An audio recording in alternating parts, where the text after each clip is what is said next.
नमस्कार सगळ्यांना, मी सुप्रिया तुम्हा सर्वांचं पुन्हा एकदा मनापासून स्वागत करते आपल्या चॅनलवरती, ज्याचं नाव आहे Supriya Patil art and blog या चॅनलवरती। तर आज आपण चाललोय नवी मुंबईमधील नेरूळमधील एका सुंदर ठिकाणी, ज्याचं नाव आहे वंडर पार्क। तर आजच्या या व्लॉगमध्ये तुम्हाला वंडर पार्कमधील संपूर्ण माहिती मिळणार आहे, म्हणजे तिथे कोणकोणत्या राईड्स आहेत, तिथला टायमिंग काय आहे, म्हणजे ओपन व्हायचा आणि क्लोज व्हायचा पार्कचा टायमिंग काय आहे, तिथे कोणकोणत्या राईड्स चालू आहेत किंवा त्यांची प्राईस काय आहे, तसेच ते तिकिटांची फीज काय आहे, कोणकोणत्या गोष्टी पाहायला मिळतील, प्रत्येक राईडची फीज किती आहे, अशा सर्व गोष्टींची इन्फॉर्मेशन तुम्हाला या व्लॉगमध्ये मिळून जाईल।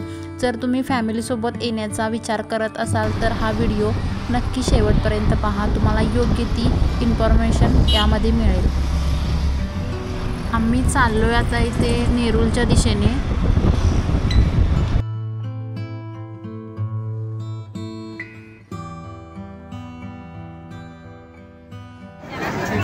आता आम्ही पार्कच्या समोर येऊन पोचलो आहोत आणि लाईनमध्ये एंट्री तिकीटसाठी उभे आहोत आणि हॉलिडे असल्यामुळे गर्दी बघा केवढी जास्त आहे आणि इथे समोरच गेटच्या एंट्री तिकिटे काढण्यासाठीची लाईन्स मोठ्या मोठ्या उभ्या आहेत। इथे समोरच एंट्री तिकीट काढून घ्यायचे आहेत। एका व्यक्तीचं एंट्री तिकीट हे 50 रुपये आहे आणि जर मुलांचं म्हणाल तर एका वर्षाच्या वरील मुलांचं तिकीट हे 25 रुपये त्यांनी आकारतात। आणि हां, या पार्कच्या समोरच पार्किंगची ही सोय आहे। पार्किंगसाठी त्यांनी बाईकसाठी 10 रुपये घेतात, कार असेल तर एक कारसाठी 50 रुपये आणि मोठी गाडी असेल म्हणजे टेम्पो किंवा आणखीन काय असेल तर 500 रुपये घेतात। इथे आम्हाला एंट्री तिकीटे मिळालेली आहेत आणि आता आम्ही आतमध्ये जाणार आहोत।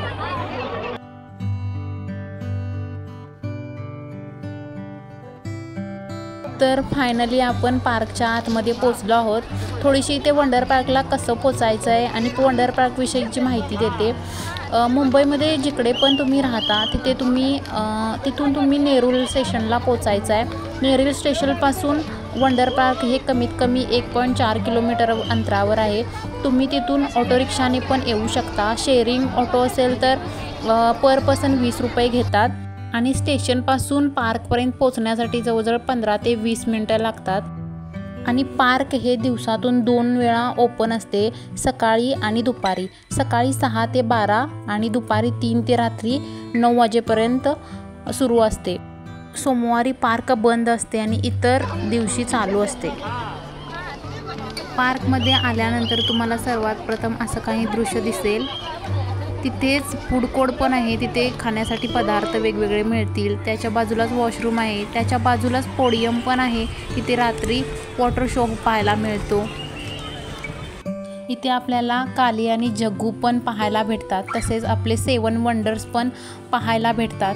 त्याचप्रमाणे वेगवेगळ्या प्रकारच्या राईड्स पण पाहायला आणि अनुभवायला मिळतात। तसंच महत्त्वाची इन्फॉर्मेशन सांगायची म्हणजे इथे एंट्री फी वेगळी आणि प्रत्येक राईडची फी वेगळी आहे।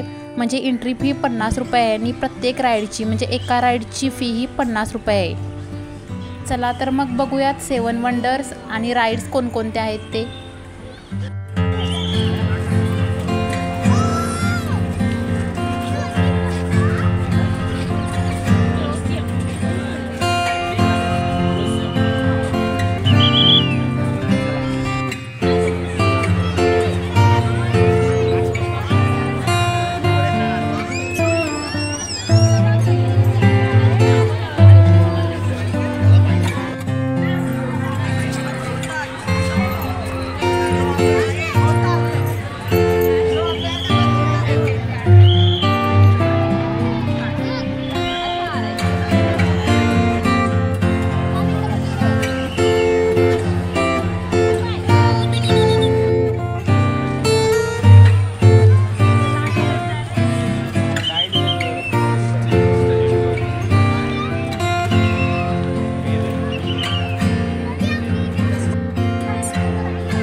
तुम्हाला आवडला असेल तर नक्की तुम्ही एकदा तुमच्या फॅमिलीसोबत जाऊ शकता।